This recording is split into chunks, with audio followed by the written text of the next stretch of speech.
संस्कृत व्याकरण में आज आप लोगों का पाठ है वाक्य रचना। कि वाक्य की रचना कैसे की जाती है। सबसे पहले हम वाक्य की परिभाषा जानते हैं कि वाक्य की परिभाषा क्या है। इस प्रकार है,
परिभाषा इस प्रकार बनी।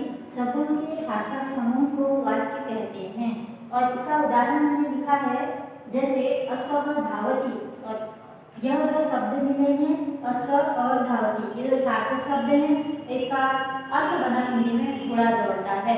ऐसे ही दूसरा वाक्य लिखा मैंने, बालिका लिखती, बालिका लिखती है। यह दोनों वाक्य सार्थक वाक्य हैं जो मैंने वाक्य की परिभाषा बताई। अब आया है कि वाक्य रचना के कितने भेद होते हैं। दूसरा इसका टॉपिक आया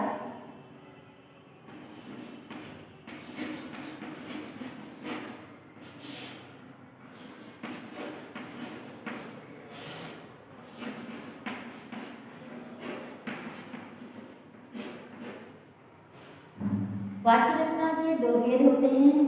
पहला है उद्देश्य और दूसरा है विधेय। यहाँ मैंने उद्देश्य की परिभाषा लिखी हुई है। वाक्य में जिस किसी वस्तु या पदार्थ के बारे में कोई बात बताई जाए। अब वाक्य अगर हम देखेंगे तो यह निष्कर्ष निकलेगा कि यह कर्ता के बारे में कुछ कह रहा है, अर्थात यहाँ पर कर्ता के बारे में कुछ कहना है, उसको कह देते हैं उद्देश्य। उसका उदाहरण इस प्रकार है, बालकः कन्दुकं क्रीडति, बालक गेंद खेलता है। अब यहाँ पर उद्देश्य क्या आया, बालक, क्योंकि बालक करता है, इसी के बारे में कहा जा रहा है कि यह गेंद खेलता है, ये मुख्य क्रिया है इसकी। इसमें दूसरा है विधेय। इसकी परिभाषा इस प्रकार है, वाक्य में उद्देश्य के विषय में जो कहा जाए वही विधेय है। उद्देश्य का मतलब हुआ ये, उदाहरण पहले लिखती हूँ फिर और समझाती हूँ। इसी को ले लेती हूँ, या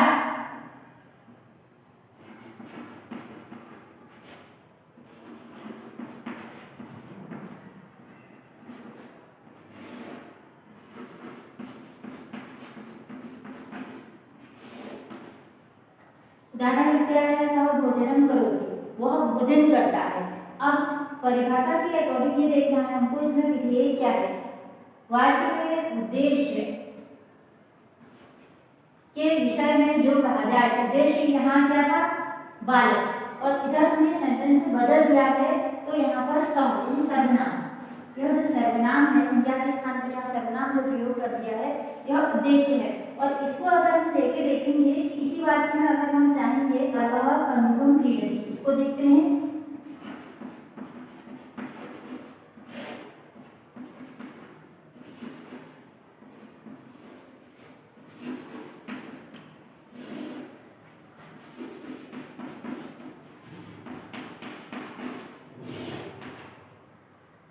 तो यहाँ पर विधेय आया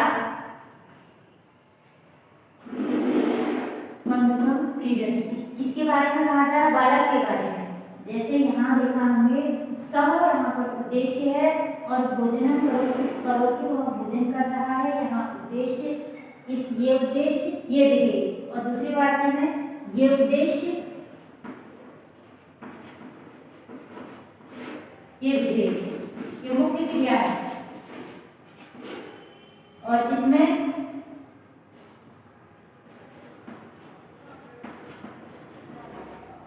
उद्देश्य और यह विधेय। एक वाक्य में जहाँ क्रिया है, मुख्य क्रिया है, वह तो बन जा रहा है विधेय, और जो इसका कर्ता है जिसके विषय में कहा जा रहा है वह बनता है इसका उद्देश्य। अब है वाक्यों के प्रकार। वाक्यों के प्रकार या वाक्यों के भेद एक ही वाक्य, यह 3 प्रकार के होते हैं। पहला है सरल वाक्य, दूसरा है संयुक्त वाक्य और तीसरा है मिश्रित वाक्य। सरल वाक्य हम उसको कह देते हैं जो सीधे तरीके से हमारे समझ में आ जाए। जैसे इसके लिए उदाहरण है राम खादति, राम खाता है। यह सीधा सीधा वाक्य है, इसको हम सरल वाक्य कहते हैं। और संयुक्त वाक्य वह वाक्य हुए जो 2 सरल वाक्यों को मिला करके एक कर लिए जाते हैं। जैसे स अध्यापक अस्ति अतः पाठयति, वह अध्यापक है इसलिए पढ़ाता है। यह 2 सरल वाक्य हो गए और इनको हमने किसी अव्यय शब्द की सहायता से एक कर दिया। फिर से इस वाक्य को बोल रही हूँ, सह अध्यापक अस्ति, वह अध्यापक है, अतः यह एक अव्यय शब्द है, अतः पाठयति इसलिए पढ़ाता है। अगला है मिश्रित वाक्य, तीसरा वाला। मिश्रित वाक्य में कई वाक्यों को मिलाकर के एक किया जा सकता है। वह 2 वाक्य भी हो सकते हैं, 3 भी हो सकते हैं, यानी 2 से अधिक भी हो सकते हैं। मिश्रित वाक्य इस परिभाषा के अनुरूप जो मैंने परिभाषा बताई थी कि 2 या 2 से अधिक वाक्यों का मिश्रण करके इस मिश्रित वाक्य को बनाया जाता है। और इसके लिए उदाहरण इसमें लिखा हुआ है, यदि अयं दोषो दूरी भवेत् तर्हि सर्व प्रकारेण अयं उत्सवो मोदकरो भवति। इसका हिंदी में अनुवाद में बताती हूँ, यदि यह दोष दूर हो जाए तो सब प्रकार से यह उत्सव आनंद देने वाला होगा। तो यहाँ 3 वाक्य एक साथ मिले हुए हैं, इस आधार पर हम कह सकते हैं कि यह मिश्रित वाक्य है।